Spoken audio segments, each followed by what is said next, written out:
shalom wa ahaba, mishpaka shalom wa ahaba. Peace and love, family, peace and love. I want to say shalom to the whole house of Israel, all 12 tribes scattered throughout the four corners of the earth, to wherever we've been driven to the lands of our captivity. I also want to say shalom to the sojourners, the Gentiles, and the foreigners, and all those who give thanks, honor, and praises to the Elohim, or God of the Bible, and his only begotten Son, Yahushua HaMashiach, to whom many of you refer to as Christ. Hallelujah.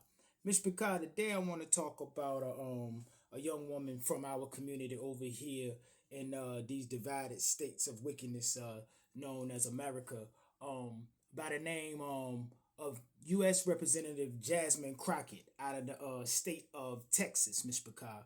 And the reason why I want to discuss something is some comments or a statement that she has said recently dealing with the politics of our current day.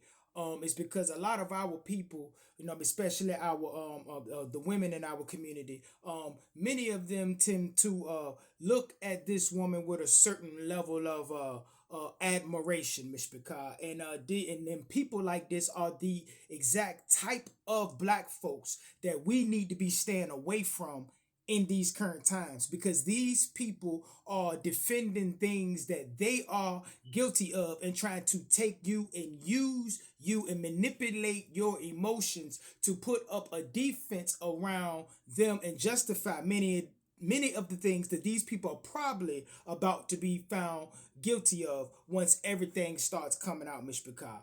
But I want to share with you a article out of the Daily Mail. We're gonna be reading out of the Daily Mail, and the title of this is Jasmine Crockett mocked for widely hypocritical comment about those checks for Americans, Miss Picard. Now, this young lady here, who you see, Jasmine Crockett, make sure you see it. This is what we talking about. That right there, that's what we talking about. Jasmine Crockett from the state of Texas. Congresswoman Jasmine Crockett has been accused of hypocrisy for dismissing the idea of distributing $5,000 Doge checks to Americans when she has previously favored some form of reparations payment, Ms. Picard.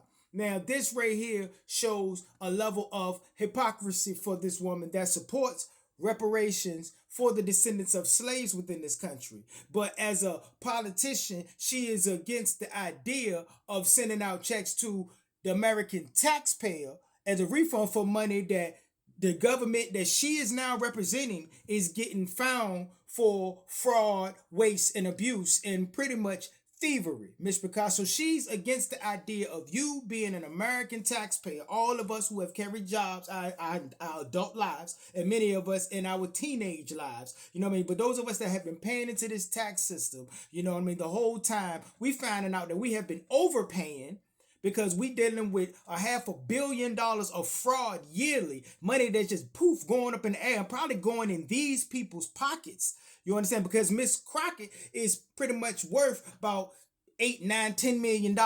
You understand that, Miss Picard? So you wonder, she only been in office since 2023. So you wonder, how much of those millions did you have before you came into the office when you were previously a public defender who went on to have your own law firm and was doing and then dealt with car accidents and things of that nature and did pro bono cases for Black Lives Matter? How many millions did you make doing that before you came in the office? You understand that, Miss Picard? Because we had a local woman around here that did one term. Lorraine Loria or whatever her name was. She was on the J6 committee. She was the House of Representative from Virginia. And she went from whatever she was worth to $5 million in 2 years. So I know y'all getting money up there. You know what I'm saying, Mr. Picard? And this money that's going missing is going somewhere. You understand that? And those who cry the loudest is probably the ones that's stealing the most.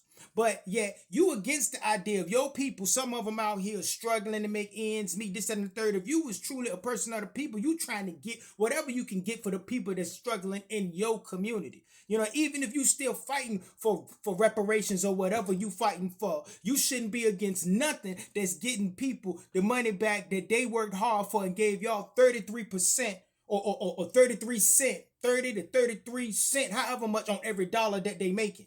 And then for you to come out and speak against that, you are a hypocrite. You understand that, Mishpachah? And these are the kind of people we need to stay away from because they're trying to get you all hyped up to put a cushion around themselves. I'm telling you, Mishpachah. The ones who out here fighting the most against people doing the right thing by telling the people that money going missing and that they finding fraud and that, yo, you can be paying less taxes and stuff like that. I don't want nobody to be out here losing their job or nothing like that. You understand, Mr. Picard? But I am about the fact that, hey, if the government is doing too much and we paying too much, you understand, then the people need to get some of that back. You see what I'm saying? Regardless of what your political aspirations of, you want the American public to still feel comfortable to keep paying into your system. You see what I'm saying? If you being told that, hey, you getting robbed, hey man, we found some people, they was up here stealing. We sorry about that. We gonna deal with that, whatever. But what we want to do is we want to give you some of that back so that you can keep paying into the system, and then we're gonna work for it and try to do this thing better as we keep going down the line. You understand that, Mr. Picard? So you're talking crazy, but let's get a little bit of more of this before we get up out of here. So he said, if Musk is able to reach his stated goal of cutting $2 trillion in federal spending, each of the roughly 79 million American taxpayers could be given a $5,000 check. I'm one of them taxpayers, Mr. Picard. So you and everybody else out here that are working Americans, including your people that's out here working and paying into the tax system? Or do you think like the rest of everybody that stereotypes our people and think it ain't no black people out here working and everybody on the welfare system that y'all creating in these democratically poorly ran cities that all y'all are in charge of? You know what I mean? What are you saying? For you to come with this, she say, what did she say? Let's move down a little bit. It said, we are not in the business of giving out money. And honestly, I don't know what $5,000 would do for you if you are unable to find a job, because I'm telling people we are headed towards a recession, she added. I could hear her saying that with her eyelashes going all everywhere, you know what I mean, talking all crazy, you know what I mean, sweating out her lace fronts. You understand that? I can hear her saying that foolishness, not even realizing how crazy she sounded to her own people that are many of those taxpayers that she talking about that are being robbed and being stolen from and not deserving to get some of their money back. She got bad people around her, and these people ain't advising her correctly, and she leading her people off the cliff, politically, socially, economically. People like her got more smoke for so-called black Trump supporters than they got for people like Cynthia Erivo out here blaspheming the Bible, dressing up in drag, playing Jesus, and some musical coming out called Jesus Christ Superstar. And these the kind of people we got in front of our people. You understand that? Nah, they ain't no leaders of mine, and Jasmine Crockett don't speak for all black folks. Let me tell you that right now. And each and every day, I pray that more and more our people are waking up, because the problems that are going on in our community are the people that we are placing in positions of power that are putting forth policies and politics that are keeping us in poverty. And with that, Miss Picard, I'm going to go ahead and get out of here. And always remember to keep the fire burning. A little more oil in my lungs. Hallelujah, Miss Picard. Keep your eyes open. Stay prepared so that you don't have to get prepared. And remember that your redemption is near. Until we meet again, Miss Picard. Kuma Yisrael. Kam Yasha'al. Rise Yisrael. Shalom. Shalom. Salam, Miss Picard. Hallelujah.